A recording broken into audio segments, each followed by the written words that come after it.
Hey, this is an example of using SharePlay in focused work to run a common focus session between friends on the same FaceTime call. I've got two devices in front of me, my iPad Pro and my iPhone SE. So on my iPad Pro, I'll go ahead and select the Pomodoro session and I'll start a focus group with this button here. As you can see on both devices now, there's a new group that's live. I'll tap on my face on the iPhone and then tap open to join the SharePlay session. And as you'll see, the Pomodoro session that was on the iPad has now been transferred to the iPhone SE. So they're both in sync. And on the iPad, I'll kick off a session. So I'll tap the timer and I'll enter my focus, which will be finish my assignment. Start that. And then on the iPhone SE, I'll get asked to enter focus for the session there as well. So I'll put in plan my blog post and hit start.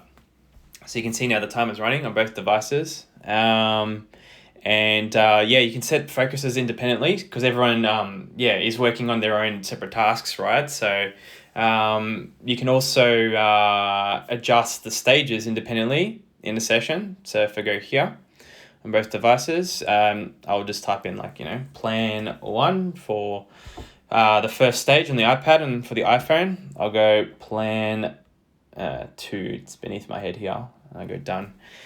And you'll see now that's been applied independently. So you have freedom to configure the descriptions for each stage to micromanage your session however you see fit. And in terms of real-time actions, so you can pause a session and it'll reflect on the opposite device. So I'll pause on the iPad.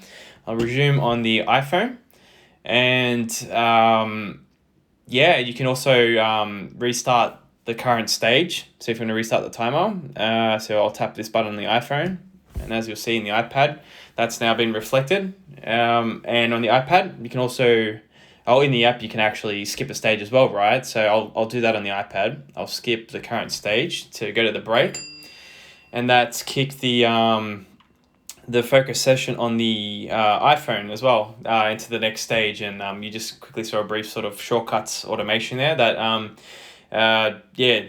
triggered the do not disturb. And on the iPhone, I'll go ahead and end the session. So I'll tap pause and I'll go end session. I'll mark it as complete.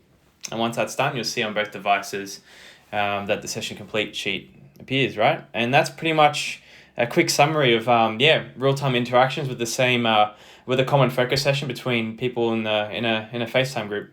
Cheers.